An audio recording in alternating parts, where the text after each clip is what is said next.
Hi, welcome back, everybody. It's a late night, low light bonus clip.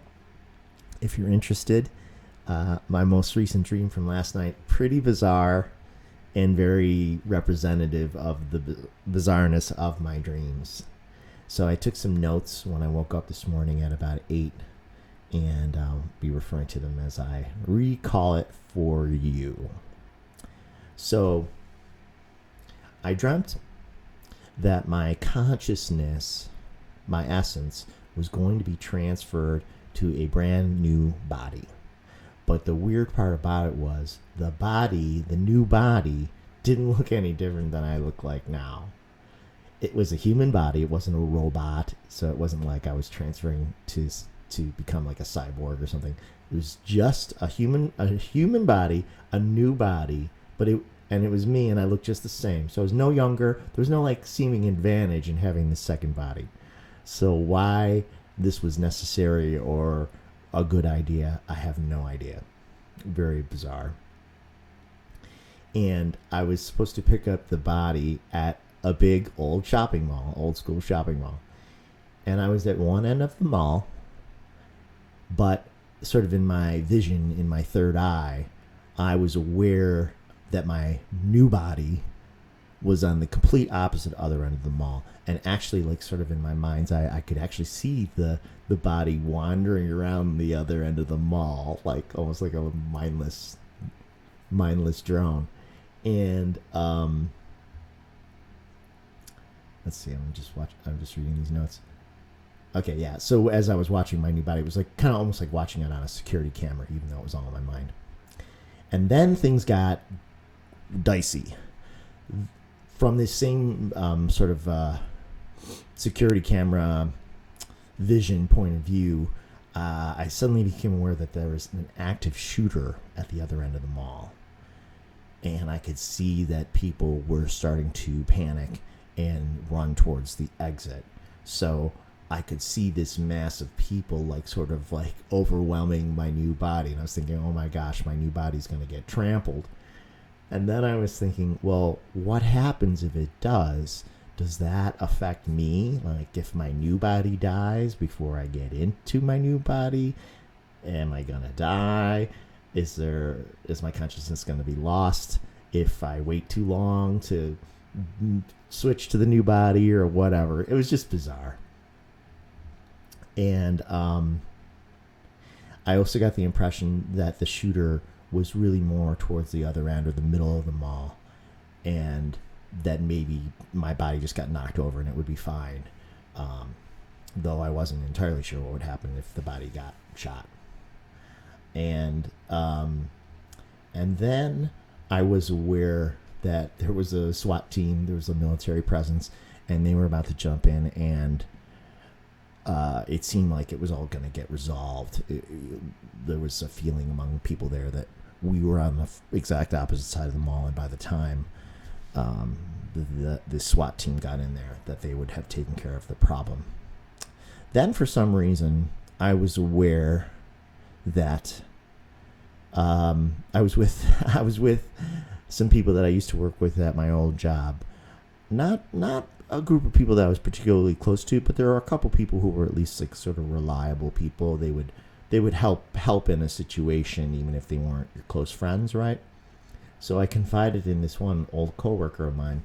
Oh, and they were doing some kind of presentation on an elevated platform in the mall, so I could see them on the platform, and I was standing nearby, and everybody was dressed up for work. So I think I had a suit on and tie, and I confided in this former colleague of mine that my new body was on the other side of the mall, and that I needed help to find it. And I thought a few of them might help me. And as I said, it was unclear whether either of the bodies would weaken if my new body went unfed for a while, or if my old body was meant to switch off at some point. Like, would I get weaker as the day went on if I missed like the time that I was supposed to transfer? And one of my coworkers, or a higher up, said that the mall, well, don't worry about it because the mall's going to be in lockdown at least until tomorrow. So we're all going to be here. So there's going to be plenty of time to find your new body. So I was like, okay. And then there was a bizarre side plot in which one of these coworkers explained that she was going to stop in at a bank branch inside the mall to get an interest-free long-term loan because they always offered them on days when there were mass shootings so that the economy could still prosper. And she explained it like she was doing her civic duty, getting an interest-free loan during a murder spree. And I shook my head to myself like, oh my God, this is crazy. And then at one point I thought, well, geez, maybe I should get one. I mean, interest-free loan. So that's ridiculous. I think the loan part just comes from seeing my dad yesterday when he came by to help me with something at the house and in the afternoon, and he said, he asked me about maybe I should look at refinancing my home again because he said the rates are low again, but I couldn't remember what my rate was offhand, and I probably won't bother because I'm pretty far along with paying for it. Actually, I'm on my own advanced payment plan, but the loan must have been bouncing around my mind somehow. So then later this evening, well, later today, like early evening, I saw my mom and my brother at my brother's house because I was going to hang out with my brother and watch the Sabres hockey game. And I told them about the dream, and they're just rolling their eyes. And I said, well, so like, why do you dream these dreams? So I said, well, one of the local psychics here in Buffalo, her name is Teresa Johnson. I had a reading with her 5 years ago. She explained that, she said, when you dream, it's like you have two minds, two brains, because you have the mind that's dreaming, but then you have like a second mind that is the note taker, that is keeping track of everything that you dream about. And then that made me think of being a Pisces, where you're like two fish.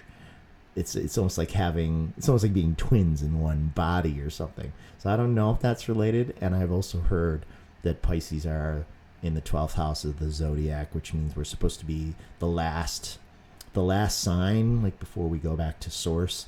And maybe also that means we if I'm two fish, one of the fish that is me has a foot in this realm, and fish number 2 is swimming in the cosmos. And then I described for them, and then by then my mom's just rolling her eyes, and she said, oh, this was the funny part. She said, well, I think your second brain wants its own body. And then we all really laughed about that the idea that the new body was meant for brain number 2 that I supposedly have. So that was a good one-liner by her. But then I told them both about how I had read about with artificial intelligence research. Google has something called the Google brain, which I read about a couple years ago, and I haven't checked on since, and I need to check back.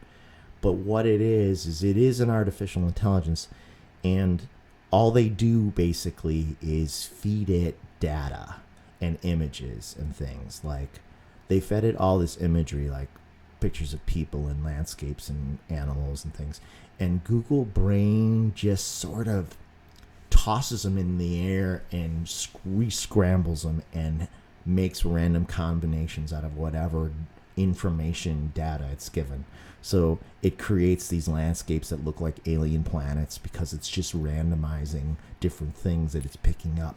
And it creates physical beings that look like combinations between animals and humans and other things, because all it's doing is grabbing little bits from all the possibilities that are. And so I said maybe my brain is like Google Brain. Maybe my brain just grabs little bits of anything from anywhere just to make stories, either to amuse me in my sleep, entertain me in my sleep. But they're like little movies. They're self-contained, and they're not things that I could really ever invent on my own consciously, because the stories don't end in any kind of conclusive way. So they're they're just mysteries, but they're just strange and random, seemingly random.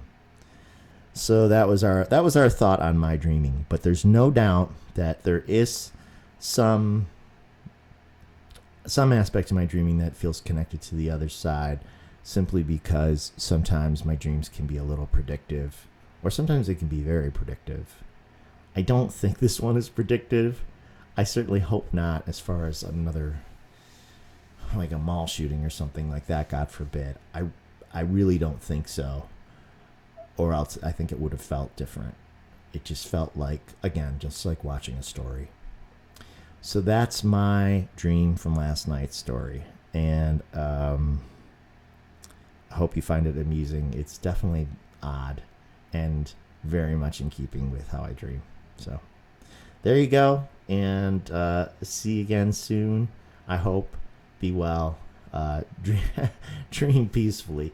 Okay, good night.